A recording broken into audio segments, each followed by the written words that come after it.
You're watching Let the Quran Speak. Now we answer questions we've received from you, our viewers. If you have a question yourself, visit our website, www.quranspeaks.com. Okay, Brother Shabir, this is about what is the Islamic conception of the end of times, what is the Antichrist, and who is Mahdi?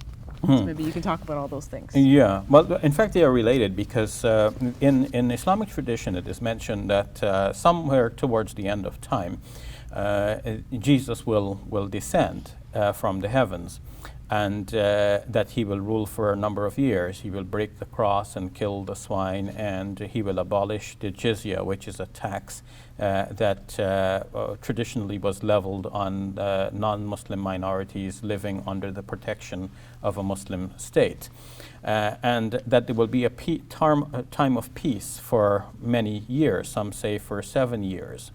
And when Jesus returns, he will slay the Antichrist. So now that leads us who's the to Antichrist? the Antichrist. Or might even ask, what is the Antichrist? Because is he human? What exactly is he? Well, some traditions seem to depict him as a human, to the extent that some people at the time of the Prophet Muhammad, peace be upon him, noticed an individual, Ibn Sayyad, and they thought that he might have been the Antichrist. So they observed him for a while, and then eventually they decided that no, he's not it.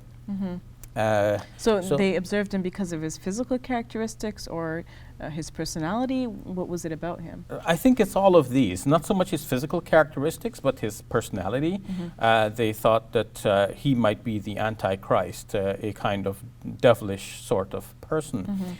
But so when Muslims talk about the Antichrist, do they have a physical description in mind, or is it something about the individual, the characteristics, like the personality?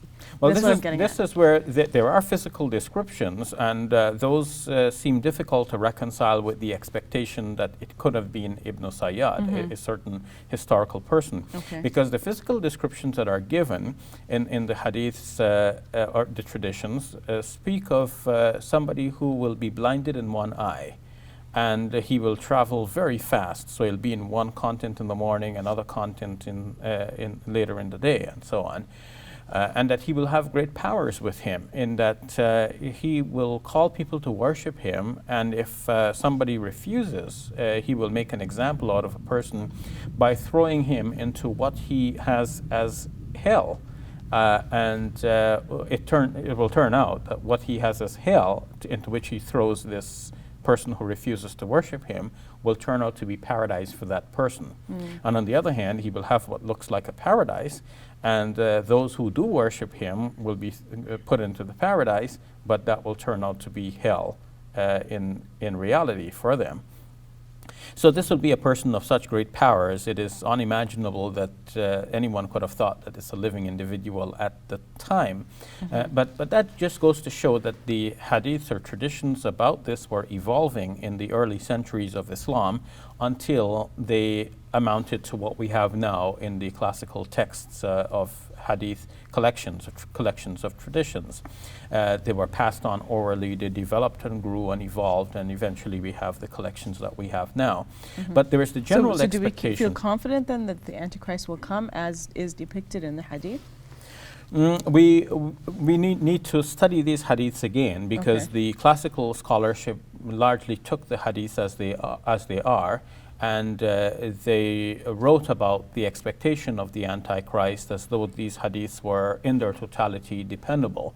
And where they saw some conflict between them, they tried their best to reconcile them on the expectation or on the assumption that all of these are genuine sayings of the Prophet Muhammad, peace be upon him. It was only a matter of trying to understand what exactly they say.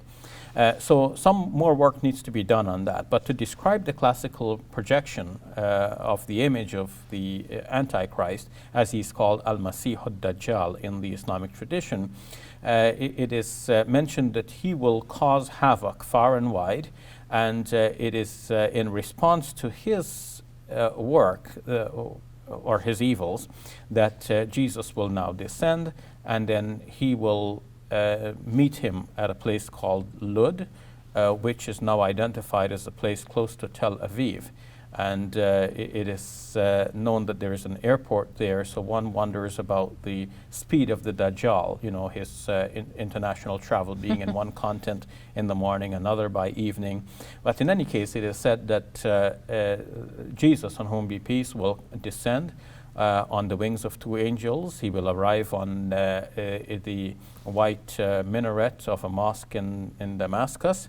He will pray with the Muslims. There will be the time of the morning prayer.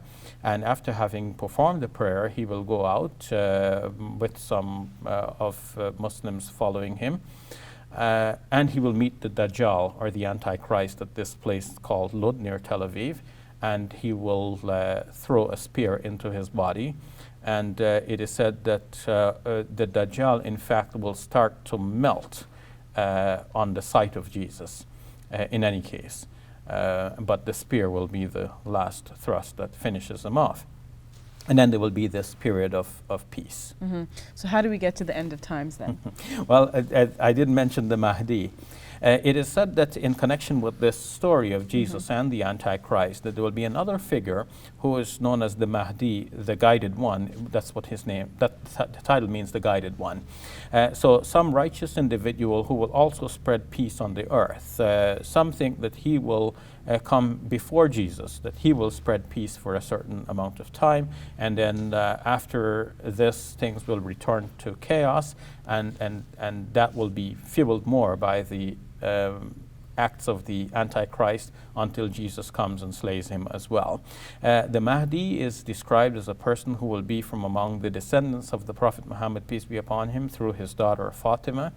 And this, in a way, coincides with some of the expectations of those of the Shia branch of Islamic following as well, because they expect that there will be a return of the hidden Imam as the Mahdi, or as the Guided One.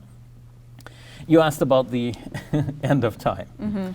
Well, following this, it is reported in Islamic traditions that the sun will rise from the west.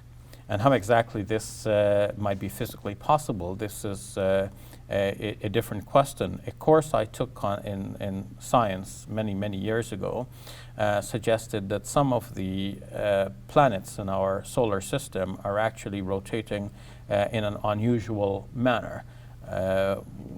One planet is actually rotating on its side as opposed to in an upright way, and another one is actually spinning backwards as compared with the other planets.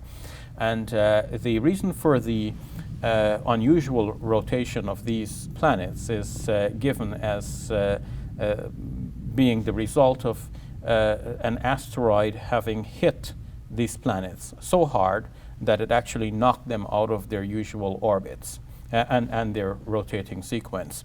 So it is possible, it seems to me, and God knows best, that if the Earth is in a similar way hit by an asteroid, or in some other way by the power of God, it is made to spin in its other direction than its usual spin, then it will appear to us as if the sun is actually rising from the west instead of from the east. Of course, it doesn't need to be any sort of scientific explanation. I mean, based on what you said about the Antichrist, it's very fantastical, and it seems like a miracle.